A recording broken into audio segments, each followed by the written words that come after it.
Hey everyone, welcome back to Garnock Reviews, where today we're checking out a 2025 Bayliner T25 Pilothouse that was on display at the Daytona Beach Boat Show. Now this one's also known as a Quicksilver Aero 5 Pilothouse, because Quicksilver is what they typically advertise it as in the European market, Bayliner being the American market, but both are owned by the Brunswick Corporation. This particular example is powered by a Mercury 225 horse V6 4-stroke outboard. It's going to give you a top end speed somewhere in the low to mid 30s and a cruising speed in the low to mid 20s. And with 86 gallons of fuel on board, you should see a range in somewhere in the region of 200 miles. She measures in at 25 feet 4 inches in length with a beam of 9 feet 6. And when you see the aft deck, there's so much space back here to enjoy fishing. And you can definitely tell that it was a priority for this one. Between the amount of space we have, the rod holders on either side, you'll then notice across the transom, we've actually got a fishing station, and this has got a live well with an aerated system in it as well. Drink holders in between, and then as we pan round, you'll see that this one does have the pilot house. It's a great setup in here, especially for a boat of this size. Easily seats 3 in here, side door access at the helm. That's going to be really easy for not only coming alongside, but also when you're doing the trailer launch and retrieval. Up over top, you've got a large opening hatch. Simrad multifunction display, full engine instrumentation. That wheel you can adjust the angle for, that way you can sit down or stand up, whichever's more comfortable. In the forward cabin, you've got 2 berths in here. As you can see, there's storage underneath the berths. This didn't have the cushions in place for the boat show, but they are obviously included. This one's got the head compartment in here too. That's going to give everybody on board extra creature comfort, so you're not in a hurry back to dock.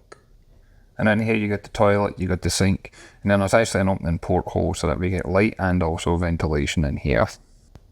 And then as I go to make my way back out, as I head back up to the pilot house, you'll notice at the helm, this one's got the bolster effect on the seat, so you can sit down or stand up. The seat also slides forward or back, so it's really easy to find a comfortable spot for cruising and spending a long time on the water.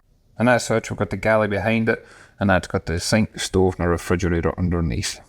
But moving out to the aft cockpit again, and you'll see that there's a number of storage compartments on here, certainly with fishing in mind. If I turn these and open it up for you, you'll see that this is self-draining, so you can fill it full of ice if you wanted to. There's one on both the port and starboard side. You've got that tow rail to hold on to as well, but you can also use that as a tie-down feature. So if you want to put something on the deck here, you can easily tie it into place. The main hatches on the deck is going to lead into the fuel tank. And then you'll notice it's also got the non-slip deck material, and that worked really well at the boat show. And the forward section, if I pop this one open, there's a ton of storage. And on one of the other Bayliner trophies that I filmed, they actually put a generator in here. There's enough space down here. It's not included with this one, but you could easily install it if you wanted to.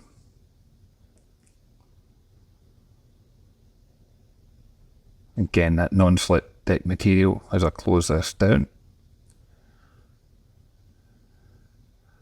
And then for a boat of this size, if you take a walk around the side, you'll see that it's really easy to have plenty of casting platforms. So that way you're not going to be having everybody's lines getting tangled.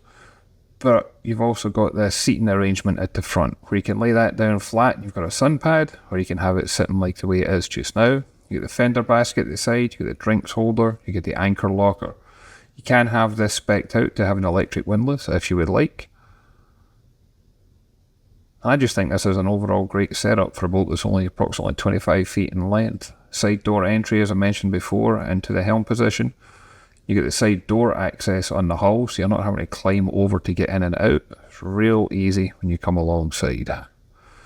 Now as for the price, this one was on sale at the boat show, and it had a total price of $129,881, as you see it here today.